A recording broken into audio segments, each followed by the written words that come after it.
भारतेंदु हरिश्चंद्र का जीवन परिचय। भारतेंदु जी का जन्म 1850 ईस्वी में काशी में हुआ था। पिता का नाम बाबू गोपाल चंद्र गिरधर दास।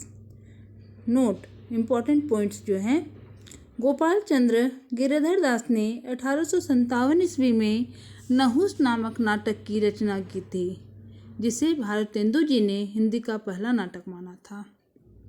भारतेंदु जी का मूल नाम हरिश्चंद्र था। उपाधि मिली थी इनको भारतेंदु। इंदु का मतलब चंद्रमा। ये इनकी उपाधि है। नाम था हरिश्चंद्र। 1880 ईस्वी में पत्रकारों एवं साहित्यकारों के मंडल ने, विशेषतः रामेश्वर दत्त व्यास ने, इनको भारतेंदु की उपाधि दी थी। काव्य गुरु इनके पंडित लोकनाथ थे। गुरु शिव प्रसाद सितारे हिंद थे। इम्पोर्टेंट फैक्ट जो हैं, मात्र 11 वर्ष की आयु में भारतेंदु जी कविता लिखने लग गए थे।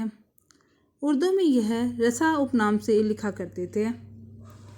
यह कृष्ण भक्त कवि थे और वल्लभ संप्रदाय पुष्टि मार्ग में दीक्षित थे। इन्होंने कृष्ण भक्ति के पद ब्रज भाषा में लिखे थे।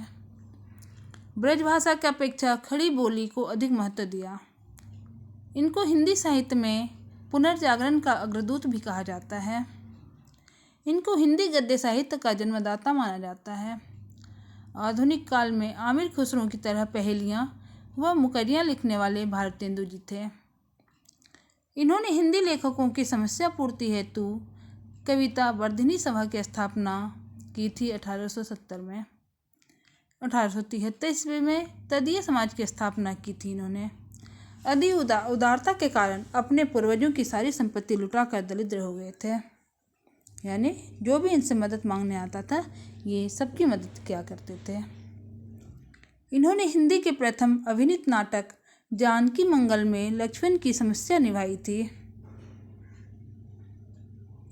इन्होंने हिंदी के प्रथम अभिनीत नाटक जानकी मंगल में लक्ष्मण की भूमिका निभाई थी। जानकी मंगल के लेखक शीतला प्रसाद थे। भारतेंदु जी द्वारा संपादित पत्र पत्रिकाएं। इनका मुख्य व्यवसाय पत्रकारिता ही था।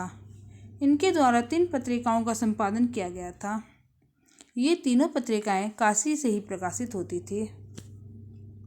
फर्स्ट कवि वचन सुधा 1868 में प्रकाशित हुई थी। ये मासिक, पाक्षिक और साप्ताहिक पत्रिका थी। हरिश्चंद्र चंद्रिका मासिक पत्रिका प्रारंभ में इसका नाम हरिश्चंद्र मैगजीन था, पर इसके 9वें अंक में इसका नाम हरिश्चंद्र चंद्रिका रख दिया गया था। आचार्य शुक्ल के अनुसार हिंदी गद्य का ठीक परिष्कृत रूप पहले पहल हरिश्चंद्र चंद्रिका में प्रकट हुआ था। बाला बोधिनी 1874 में प्रकाशित हुई थी और यह एक मासिक पत्रिका थी। भारतेंदु जी का जन्म 1850 ईस्वी में हुआ था और इनकी मृत्यु 1885 में हो गई थी। ये मात्र 35 साल ही जीवित रहे थे। इतने कम समय में भी इन्होंने बहुत सारी रचनाएं लिखी, जिनमें प्रमुख रचनाएं 175 हैं और कुल नाटक 17 लिखे गए, अनुदित नाटक 8 लिखे गए हैं और मौलिक नाटक 9 लिखे गए हैं। धन्यवाद।